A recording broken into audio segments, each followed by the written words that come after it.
Hello and welcome back to Big Nostalgia. I am Phil. And I am Vicky. And this is the podcast where we take the games of our youth, we analyse them, we say how they were developed, what was the background to their development.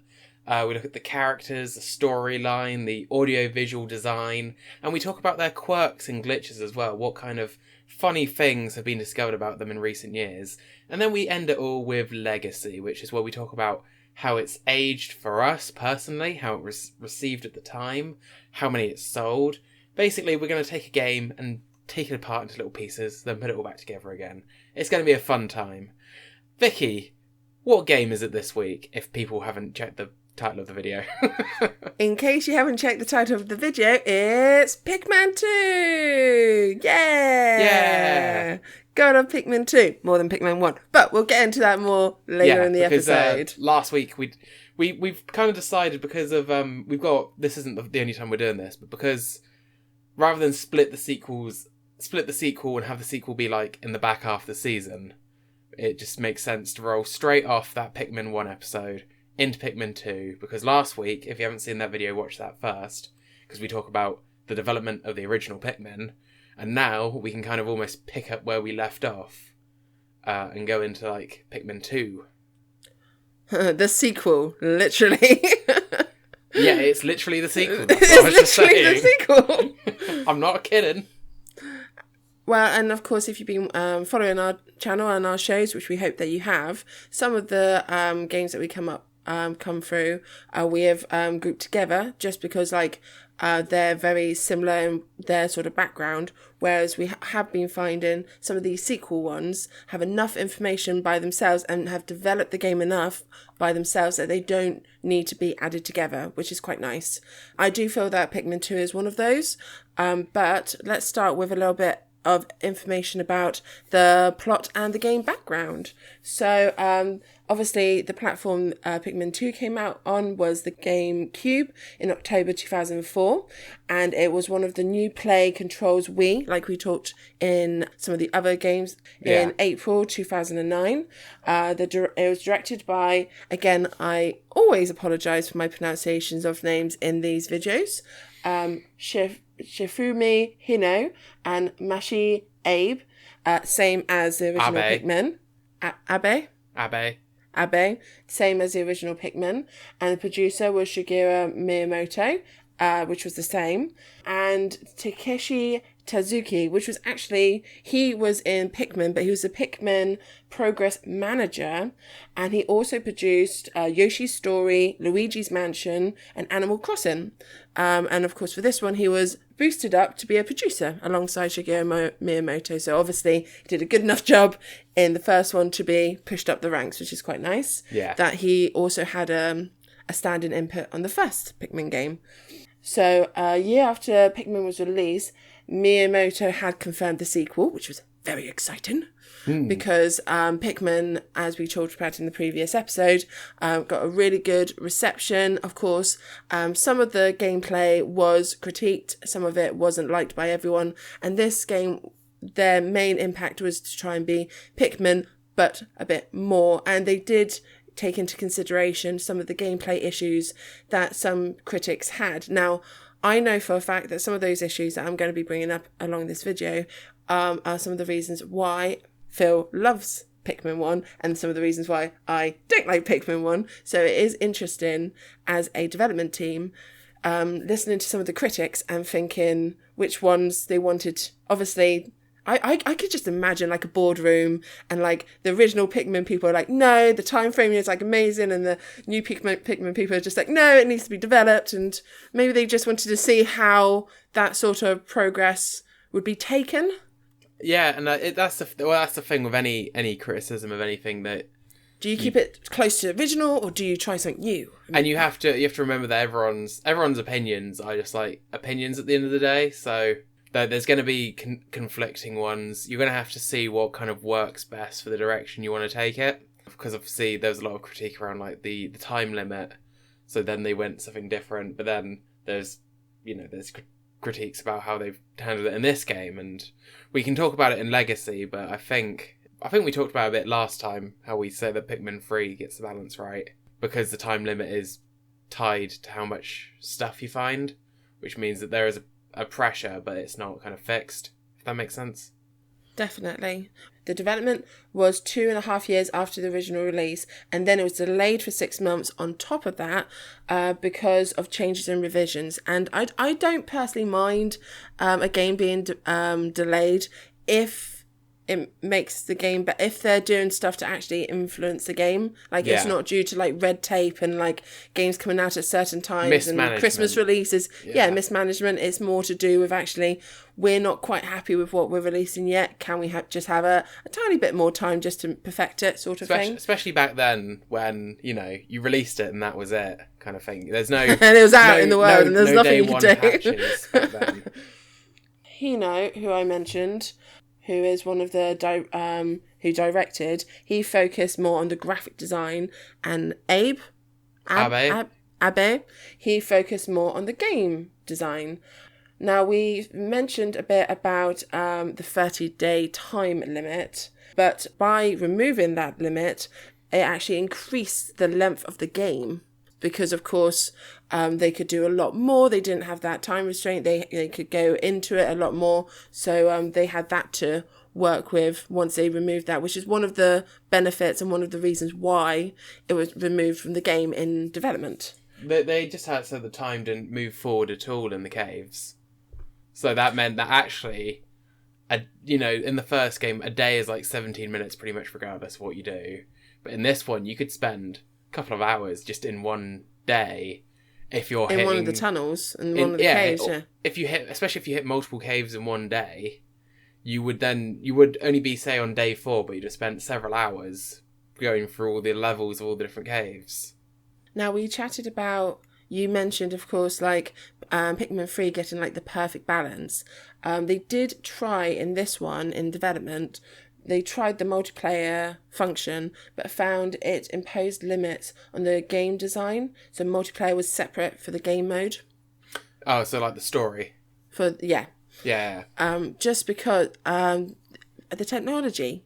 That's another thing that you have to consider when we're talking about these games. I mean, Pikmin 1, 2 and 3, we're not covering Pikmin 3 because it's not in these consoles. But if you think about the time frame of the game consoles that they actually release on and the limitations that some of those consoles had and the development that's happened, that can have a great impact on the design of a game. So it means that design ideas and theories that they had back in Pikmin 1, they haven't been able to implement until Pikmin 3, purely down to not being able, to do it game-wise. Well, and as well, they only put co-op in the story in Pikmin 3 Deluxe on Switch. It wasn't in the original release. They just had the missions. And there must be some kind of balancing thing with that as well. Because in Pikmin 2 especially, when you're using the other captain, the idle captain is just stood still. So it'd be interesting to know what came of it. Because having 2 captains in Pikmin 2 moving at once, I don't know whether you'd be able to kind of cheese your way through some stuff by having... Potentially. Because there's bits of like scales where you kind of have to throw the Pikmin that weighs it down. You climb on the bottom bit, then you call your Pikmin back, and then it lifts you up. But whether you'd be able to just like mess around with that if you were both able to move at the same time. There's certain things that probably you don't consider when you play it as a one-player game, but as soon as you got 2 of you, and maybe one of you could push the other up hills or something like that. That kind of exploits as well. It's definitely things to consider. And of course, things that they had to take into consideration. Moving on to, of course, the game itself. So you can control both Olimar and Louis. Poor old Olimar, story-wise, he returns home to Heracota. I have never known how to pronounce this properly. It's Please comment in below if you know the correct I don't know what the official one is of this planet. Because I always called it like Hocotate. Hocotate. No, but I've heard people call it Hocotate. And I don't know which one is right. Because it's like a weird... Or like... It's like Ho-Cot 8. Ho-Cot 8. Ho-Cot 8. Yeah. But I don't know what the official pronunciation is supposed to be. Knowing the English language and knowing the translation, there's probably a silent like M in there somewhere, so it's actually Moakate. If there was a silent M in there, it would still be written down. It'd be more like if the H was silent, it's called okay. If there's a H was silent, Okakate. No, if the silent M is not in the spelling of the word, then who knows it's there? English was not my favourite language. It's not so much a silent letter as a secret letter. Do you want to keep going, or do you want me to do that bit again? No, this is funny. We can keep it going.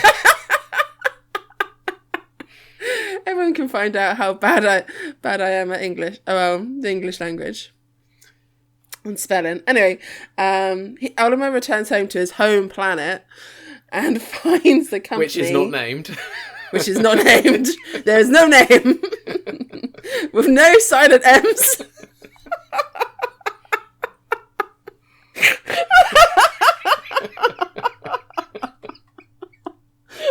It makes sense now, but oh dear. Oh dear.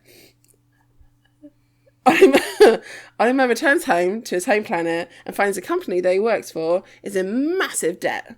Louis lost the golden carrots to the space rabbit. I always liked that kind of like side story, and I wish like they'd do a little like mini game or something, or like an added bonus at the end of one of the Pikmins. You could just like play as Louis in the golden carrot situation. Well, and it's just spoilers for Pikmin 2, but the completion bonus for Pikmin 2 is it shows you a little cutscene. Oh, does it? You're the one doing the research. Oh, bloody hell.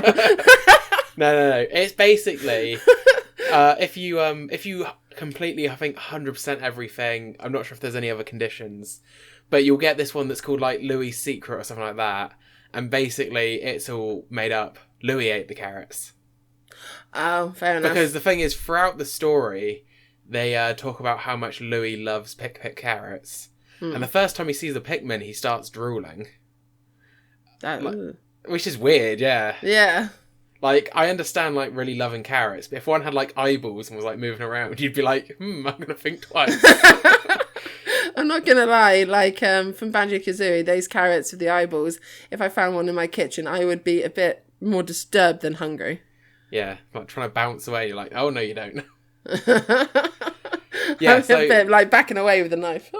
So the whole space rabbit story is just a lie. It's just Louis just basically lied because he ate all the carrots. It's an impressive amount of carrots to eat, considering it puts your entire business into financial ruin. Who ate all the pies? Who ate all the carrots? Louis. So they had to sell the dolphin, which was a shame because it just put it back together, and then they took it away and sold it. Literally, that was the whole point of the first game, is to put it back together, and then the first thing you do is, no more dolphin. Yeah, it's such a, like, because you get so invested in, like, this recreating Olimar's spaceship, because you know all the bits to it, and, like, you help him re-get it, and then, like, 2 seconds in, it's like, nope, off it goes. Yeet. You don't have that anymore. So, the bottle cap that Olimar brought back are very valuable, so the president sends them both back to collect more bits and pieces from this quote-unquote Earth that that he's landed on, because they don't really reference it in Pikmin 1 a lot. No, Pikmin 1, I don't... It was just a planet, wasn't it? They've more gone down the Earth route in Pikmin 2. Yeah, because aside from, like, cardboard boxes, there's not really any references to, like, human civilization in Pikmin 1. Whereas in Pikmin 2, all of a sudden, you have, like... There's a bit of a level which is just a massive, drain cover. Well, actually, one of my quirks for later is the Valley of Repose is set on a city snowy street. Yeah. Yeah, so it's literally really pushing home. Once they decided that's what they were collecting from the planet, they're really pushing home the whole Earth side of this planet. Yeah. Well, they land on the planet, they're separated, they manage to find each other again, and then, of course, after hopefully collecting all the bits and pieces as you do.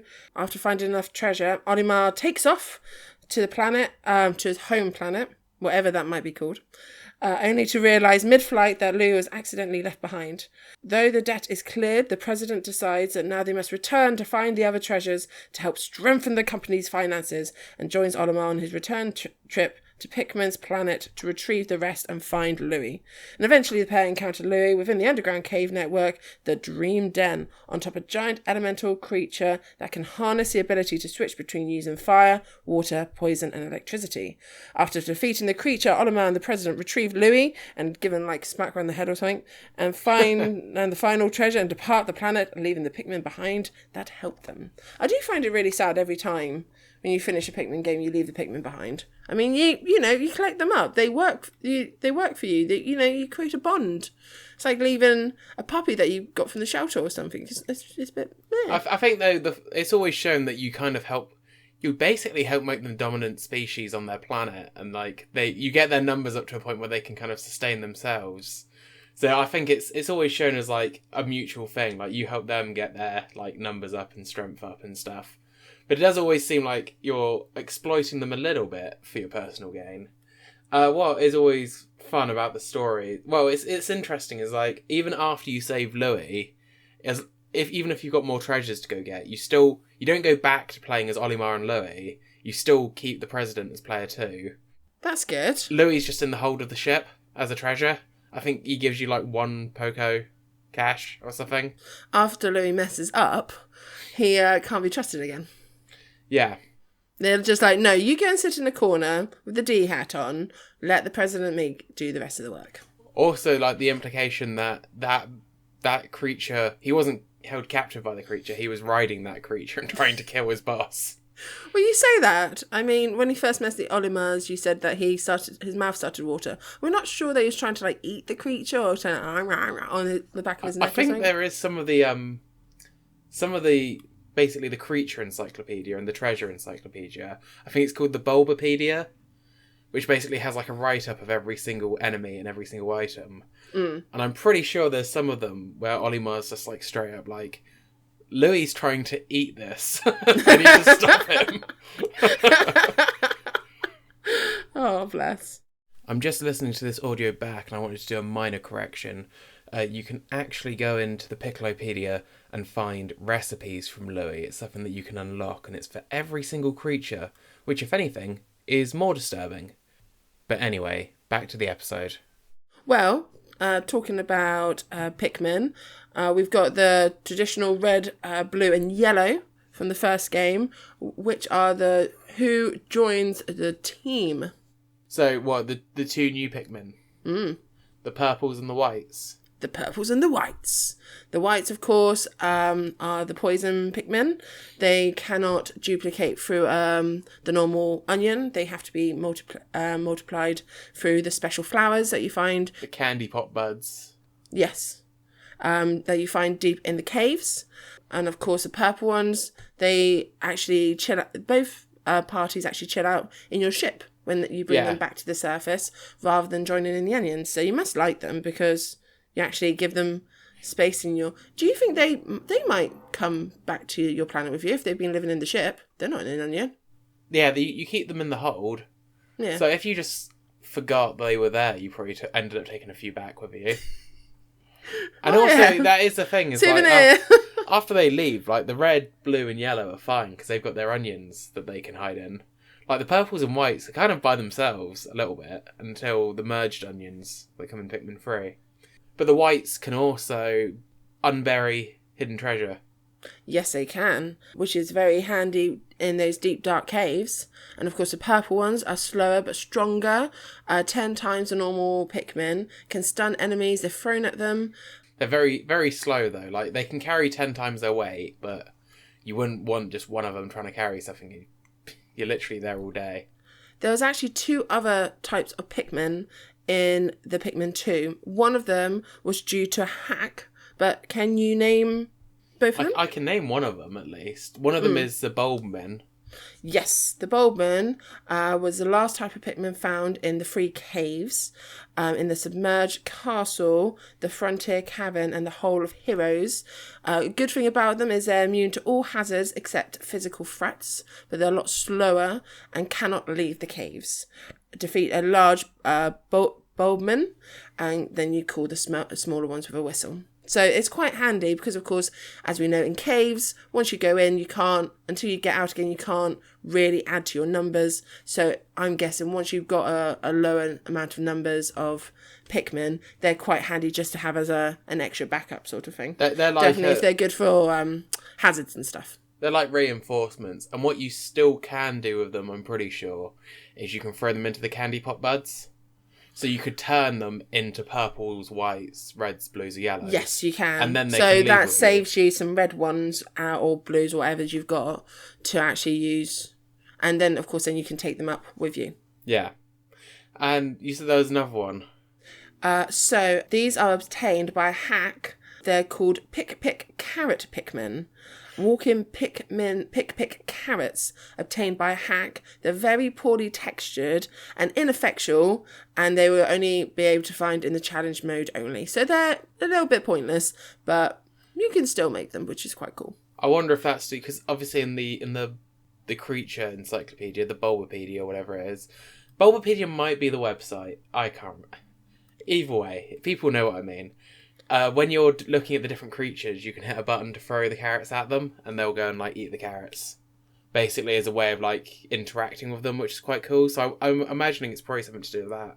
Well, as for Captain Olimar and Louis, the player controls both of them from a third-person microscopic perspective in the mission to retrieve treasure, which consists of human waste, as we were just talking about, which is a bit more of an influence in this Pikmin game. The gameplay focus on leading and directing a horde of plant-like creatures. The Pikmin, we've just talked about the different types. The player can also direct an entire mob or subdivision to swarm and attack enemies. Because the player controls 2 lasers simultaneously, the player can have the lasers separate with their own Pikmin hordes and accomplish numerous tasks in the field at once. We've already touched on the development of the Pikmins and stuff like that, but that I do find that now that is an option, is very handy option to have. Definitely now the time frame isn't such an influence, so the game worlds are bigger. Yeah. Although the one thing ability that has been taken away from a Pikmin is that yellows can no longer carry bombs. In fact, no Pikmin can carry bombs in this game. The bombs are only a threat. Yeah, which was quite a big part of the first one. But in comparison, you now have the purple ones. I know they can't blow up walls, but they are like the heavier ones, and you can throw them to stun enemies. Do you think that the bombs was a big missing element from Pikmin 2? No, because I think in Pikmin 1, it was just to give some variety to the wall types. You had the walls that could be torn down, the walls that could be blown up. Whereas there's a lot more variety in the hazard types in Pikmin 2 just in general. So you've got the regular walls that any Pikmin can tear down. You've got the poison walls, where there's like poison generators like in the walls, so only the whites can do it. You've got I think there's fire walls. Obviously there's walls submerged in water in Pikmin 1 as well, which would be blue Pikmin. And you've got electric gates, which is a new hazard. And that's what the replacement ability of yellows. As much, well, they can still be thrown high, but they can also now deal with electricity. Which I thought was, I think it's been a nice development from the bombs. Because they couldn't do bombs, electricity, and being able to throw high. That would have been too many abilities. Too many hats. Yeah, and too many hazards to worry about as well. So I think I do prefer the electricity to the bombs. I feel like they use the electricity quite well. They kind of use the electricity walls a bit like they would use a bomb wall anyway. And the main difference is that the yellow ones, you can just leave them to knock it down rather than finding bombs and specifically throwing them at them. Yeah, and I think it's quite apt to say, it's like a replacement for the bomb wall, because electricity in Pikmin 2 is really a harsh hazard as well. Like, with the fire and the water and the poison, you have a chance to blow your whistle and save them. Whereas electricity just one shot kills you. Yeah. Every single Pikmin type. So you have to be really careful about electric enemies. Well, like Pikmin 1, of course, Pikmin are small and weak. They can be easily killed. The player can only have 100 at a time. If the player leaves any on the planet, when they bugger off, the Pikmin get eaten. It's all standard compared to if you've played Pikmin 1, most of the rules have been passed over to Pikmin 2, which I also like because sometimes if there's too many changes between a first and a second game through, it doesn't matter if you played the first one. And if it doesn't matter if you played the first one, then why play the first one? I mean, sometimes it's nice to have those links between the two, definitely if you are a continuous player of the franchise. So I quite like that. Another new development is the sprays. The purple encases the enemy in stone, and the red boosts the Pikmin's speed and attacks. I personally, when playing Pikmin 2, don't use the sprays too often. I feel like they develop a bit better because they do sprays and stuff in Pikmin 3, don't they? Yeah. In Pikmin 3, it's only the super spicy spray, the red spray, that comes back. But I feel like it's done a lot better because in Pikmin 3, it immediately flowers all your Pikmin as well. And they stay flowered.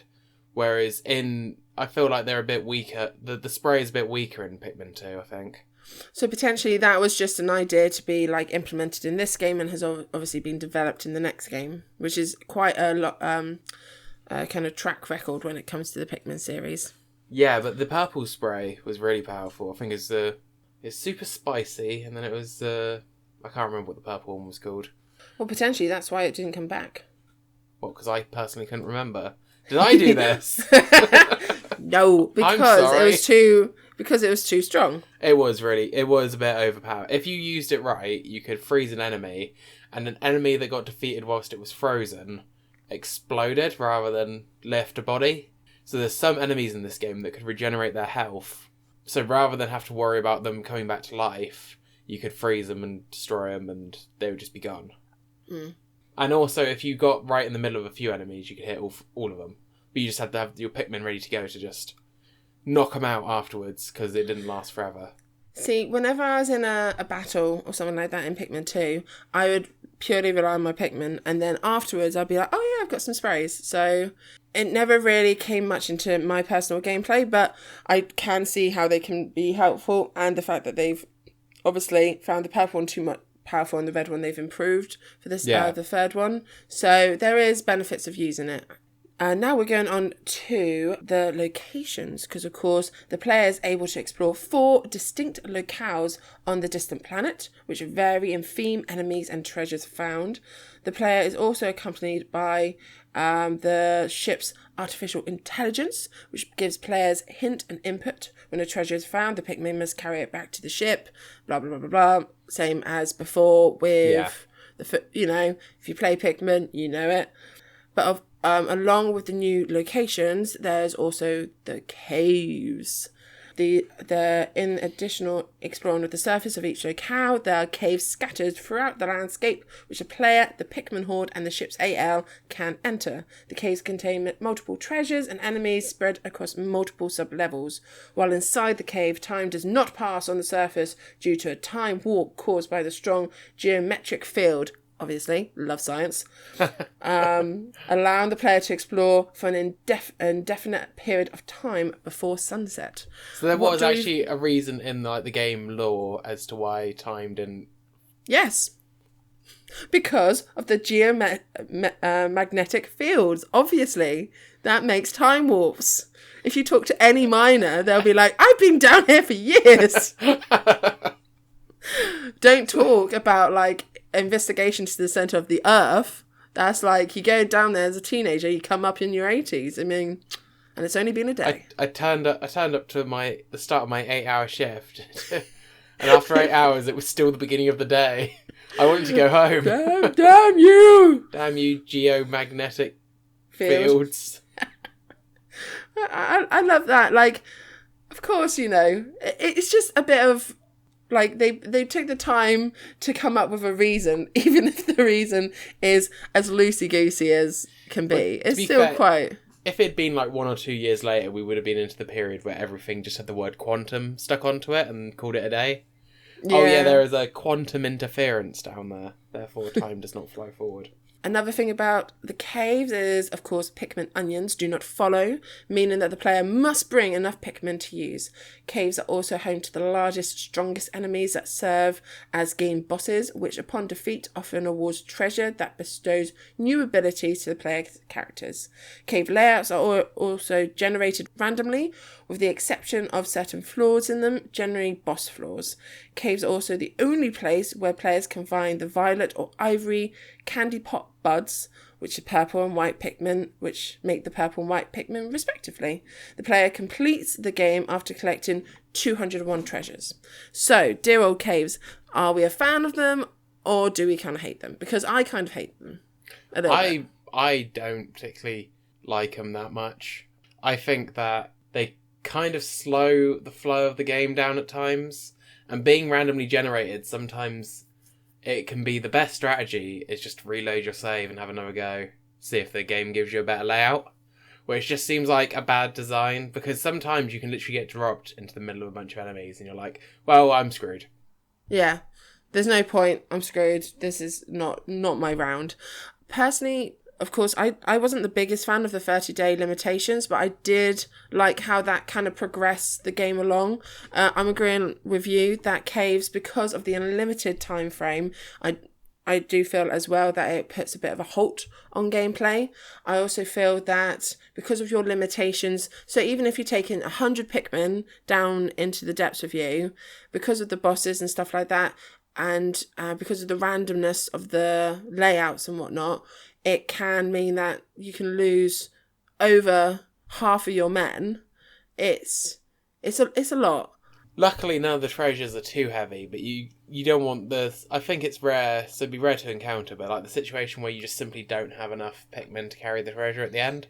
If you had That's a really always been bad a worry day. of me. Yeah, because then you'd have to, I'm guessing it'd all restart again, so you'd have to just do the whole thing again. So the only benefit you do have is obviously all the treasures stay reclaimed. So the only thing you'd have to do is because to go into the cave, you need everyone with you when you're on the surface. But each subsequent floor, you could just send a captain by himself to just immediately jump in the next holes.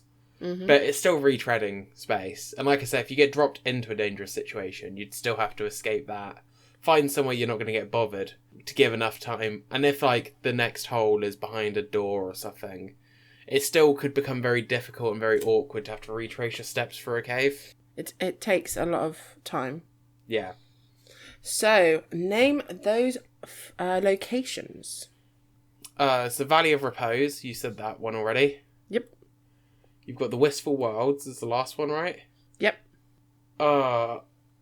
This is where I start struggling, because I know it's obviously the Distant Spring and the Forest of Hope in Pikmin 1, but it's the same areas, they're just repurposed.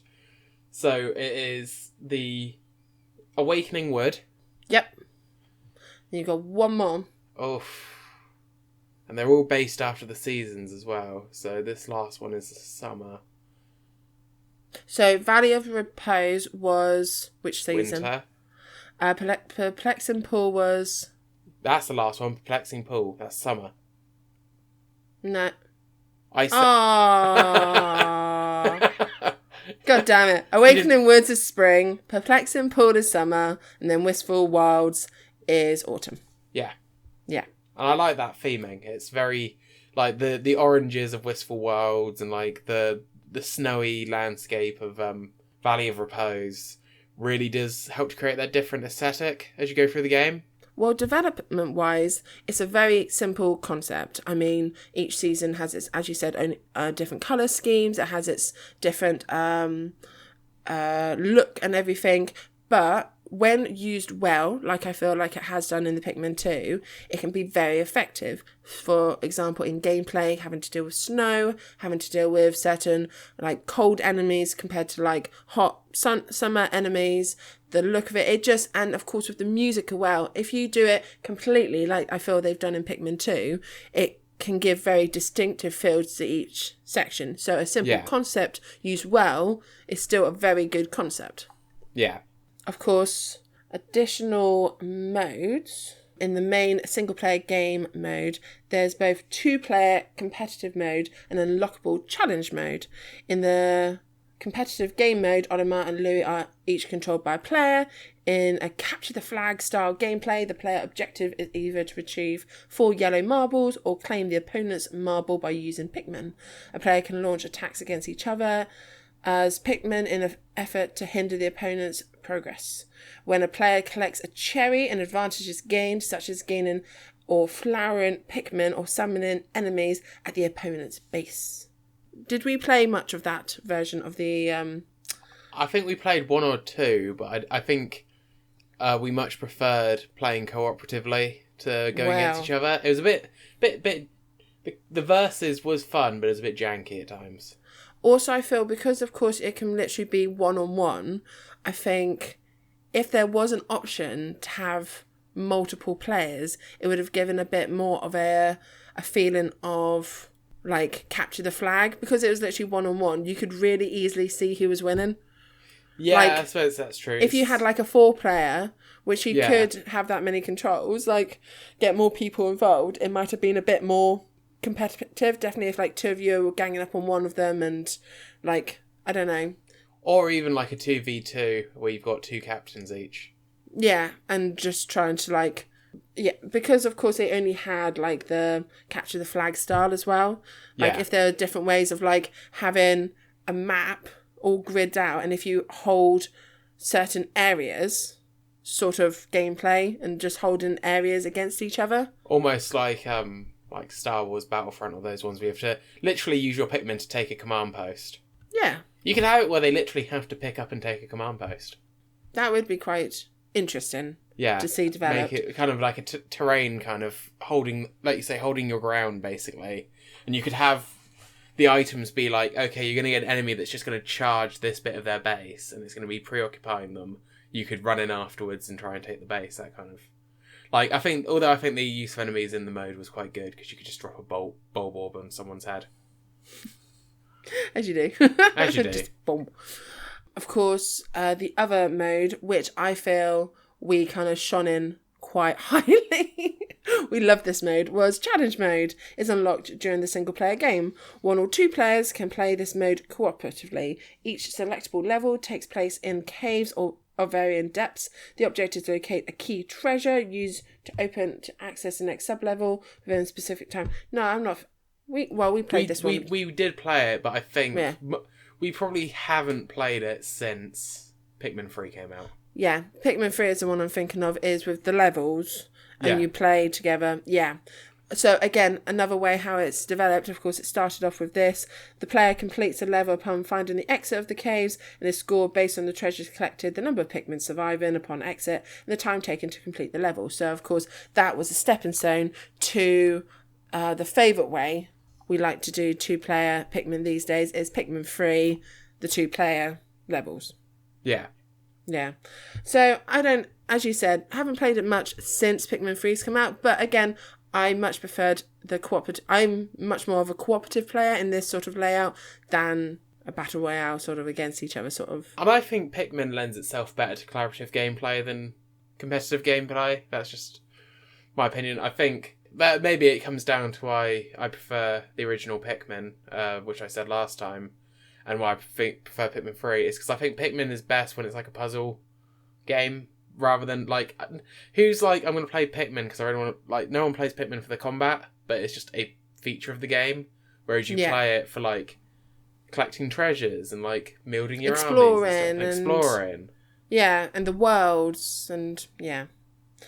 So it feels a bit more connected to Pikmin's roots. Yeah. Of course, at the very beginning I mentioned that, of course, this came out on the GameCube and the new Play controller Wii version. So the most notable features, as with Pikmin, is the different control schemes which allow pointing at the screen to aim the cursor. This version also has a wide screen support, and graphics are slightly enhanced over the GameCube title. So when I said this version, I meant, of course, the Wii version. Yeah. There's no major gameplay differences.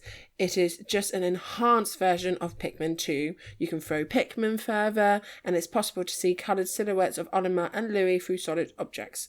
Woolly Wogs are renamed as Woolly Hops in the PAL release due to the WOG being a derogatory term in Europe. Also, Tokyo-sung, wait 15 minutes at the treasure cleared screen has been removed. But apart from that, the general gameplay hasn't really changed, which I quite like. Again, like if you've got a game that you enjoy on the GameCube and you just want a better version of it or a bit more of a clear version, you want to be able to enjoy it across board regardless of what console you have. So they've made certain little elements better, but the general gameplay is the same. They polished a lot of it from Pikmin 1 to Pikmin 2 anyway, because like when we did Pikmin 1 last week's episode, there was a lot longer list of like polishing and bringing in gameplay improvements that were implemented probably in Pikmin 2 on the GameCube. So this time around they didn't quite need to do as much. And I still, stand by what I said last week, which is the best way to play Pikmin is point and click.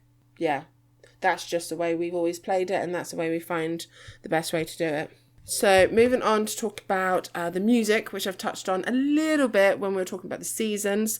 The composer in this was Hajime Waki, with the sound director being Kazumi Tokakaya. The comparison between the two different games, Pikmin 1 and Pikmin 2. Pikmin 2 was less melody driven and more atmospheric driven. The Tokyo song is hidden twice in the game as Easter eggs, which is quite nice because, of course, we talked about that in Pikmin 1. But you said it was removed for the Wii version. The last section. In one of the bits, because it was hidden twice in the game. So you can still find it in the game, but just once it was removed. There was no album. It was more advanced technology than the previous, but there is things in the song, in the music called Leitmotifs, which is small gestures of music. Leitmotifs. That's the one. Small gestures of music that reappear throughout the game, suggesting idea or moods. So that's something that is transitions between Pikmin 1 and Pikmin 2, which I thought was quite nice. Even if the music isn't a carbon copy, there's still elements in there that link the first game with the second game to make that kind of like coherent, well, without an album, they didn't have a soundtrack, but coherent feel as a player of both of them. So I just thought that was something little that they've done, just something small, but really nice between the two games if you've played Pikmin 1 to Pikmin 2. Well, it's like TV shows and movies will do it. They'll like, when a character is mentioned, they'll play like a few notes from their theme or whatever. And then it just like kind of helps bring the whole thing together and like helps with the whole presentation. I think it's really good. Pikmin 2 does have a solid soundtrack.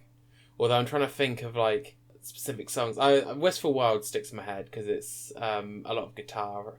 I think it's guitar because it's like ding ding ding ding ding ding ding ding. But then my brain is just being overridden by the Pikmin 3 theme. Pikmin 3 is a lot to answer for. Well, we're trying to talk about Pikmin 2. Yeah.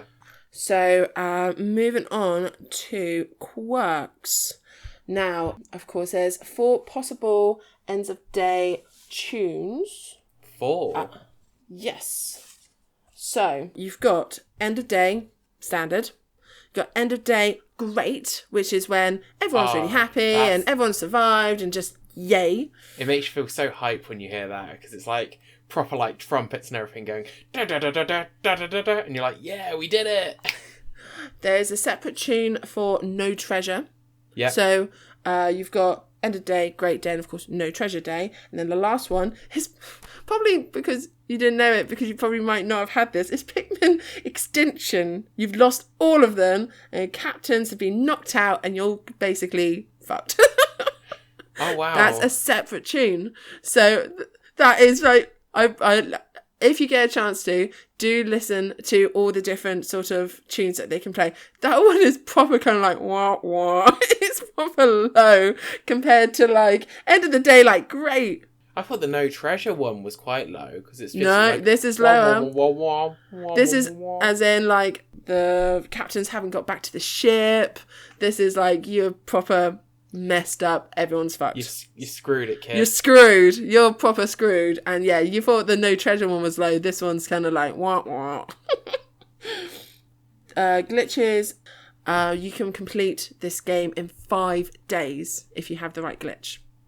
Okay, what, as in 100% complete? Yeah, which is crazy if you think about all the things that you need to do. But of course, it does involve a glitch to do that.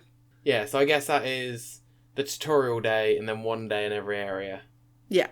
And then, of course, the caves and whatnot and doing it all perfectly. Yeah. The save game menu list will reflect the Pikmin type the player most has. So the colours and stuff like that. So if you have more reds, it will show in your save game menu list. Huh. Something nice and subtle with the colour differentiations. Also, the title screen for Pikmin, it's all those Pikmin and they come together to make the words Pikmin 2. Yeah. Involves 273 Pikmin. So someone's actually sat there and counted how many Pikmin are in the Pikmin titles. 1, 2, 3, 4. Stop swaying! Don't start singing now. I like the fact that, of course, Pikmin, of course, is a Nintendo brand, so it will be in different games, such as, of course, Olimar being a character in Super Smash Bros. But it also comes up in WarioWare's Smooth Moves is a micro game called Pikmin 2. It's basically, you can play as the Bulba, and you have to roll over to squash Pikmin. Yeah, I've seen that. I've seen footage of that. That's fun. But yeah, that was actually called Pikmin 2. That was the first reference to another reference to Pikmin 2. Yeah. So now we're moving on to the legacy and how it was received. So the graphics and presentation of Pikmin 2 were highly praised. Many critics felt that they were greatly improved on the original game.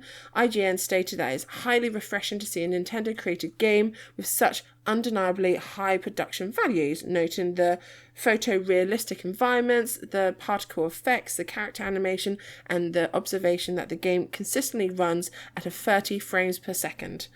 Other critics, such as XPlayer, did not agree about the graphics, feeling the improvements were marginal at best. In addition, many reviews voiced minor complaints regarding the game's camera system, which often obscured large objects in the playing field when positioned at certain angles, which obviously was annoying. Then don't do that then. Position it somewhere else, genius.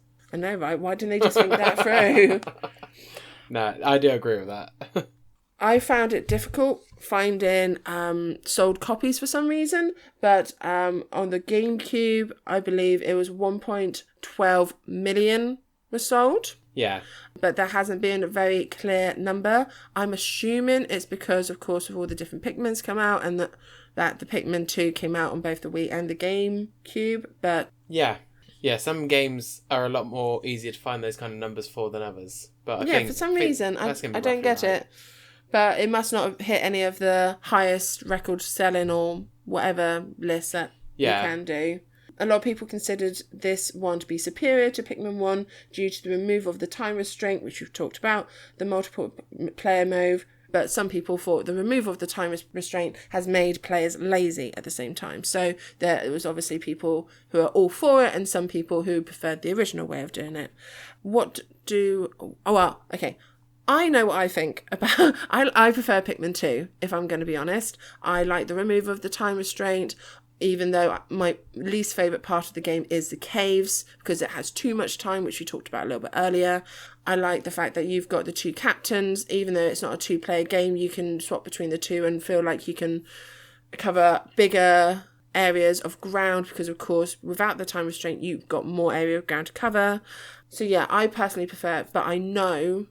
It feels like a literally 50-50, like you're either on one, it's like Marmite, you're either on one side or the other. There's no one who says like, I could take it or leave it. There does seem to be very much a preference or a lack of preference. And I know you prefer Pikmin 1.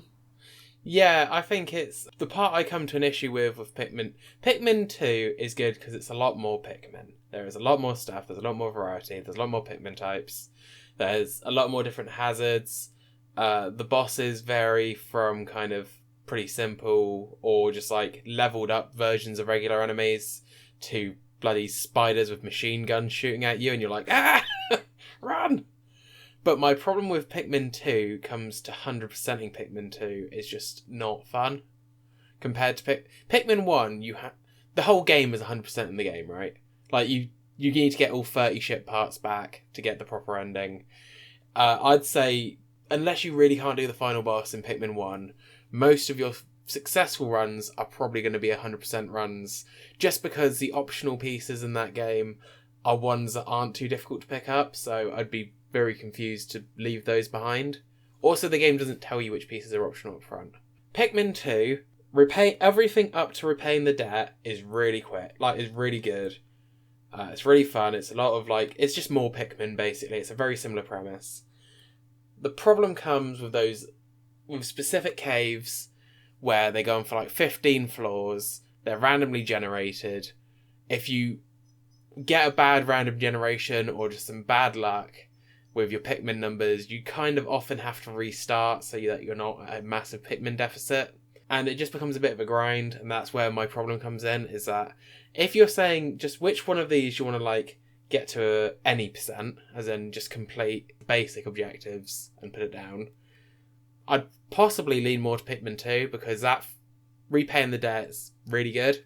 But if you're like, which Pikmin do you want 100%, I'd be like, Pikmin 1. I don't want to touch Pikmin 2. It's just... The Pikmin 1 is janky, but it's kind of janky in an endearing way. Pikmin 2 has a lot of improvements, but I just don't like 100%ing it.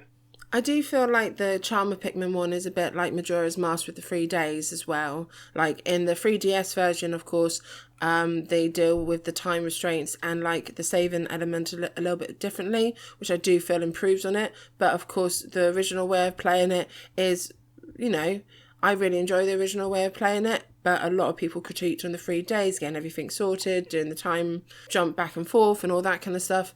It really depends what sort of player you are, and I do feel that a lot of charm of the Pikmin 1 is from the time restraints, even if it's the thing that I like the least about it, because of the restraints that it gives the player, and a bit like how short Portal was and how simple Portal was. That's what Pikmin 1 feels like. It's a very simple concept, very kind of like, let's see if this even gets an interest. But I feel that both of us can agree, hands down, best one is Pikmin 3, which we're not covering, because of course it takes issues of the Pikmin 1, issues of the Pikmin 2, and makes it better. Like, I do feel that throughout the series of the Pikmin collection, they are always striving to do better than the last, which I really appreciate, without losing elements of the original. For example, having little bits of music from the first one into the second one, the actual game style and the actual gameplay being exactly the same from 1 to 2. It's just developed to try and make it better, which I do appreciate for a series just generally. So yeah, this was Pikmin 2. Now, whenever we do series and stuff like that, it doesn't matter if you've been the researcher or you've been the listener. There's always going to be information that you can bring to the table. Don't know what you possibly mean by that. But I have enjoyed finding research on Pikmin 2.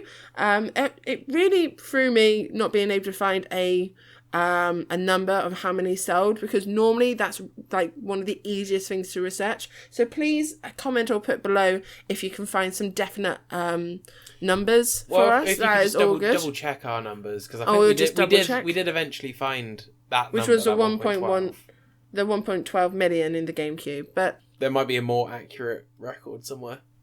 Please let us know. But yeah, I think Pikmin is one of those franchise, a bit like the Zelda series, but of course, obviously a lot smaller, that I feel that has been done really, really well, just generally across the games, regardless whether it's 1, 2 or 3, maybe even 4 in the future. Yeah, I think each game has its appeal, it has its audience, and it has the people that prefer it, and that's usually the sign of a good game series, in my opinion, because everyone's going to have that place where they draw the line for balance. Some people are... You're going to have the Pikmin purists who only go for Pikmin 1. You're going to have the free time absolutionists who go for Pikmin 2. Or the moderate balancists. I'm making these names up, by the way. These aren't groups. Who prefer Pikmin 3. Yeah, let us know which camp you fall into. Yeah, please let us know.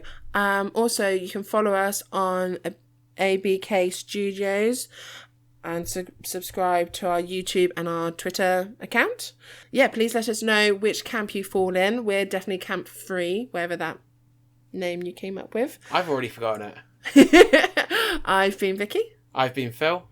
And thank you very much for joining us. Please join us again next week when we hit another one of our amazing games.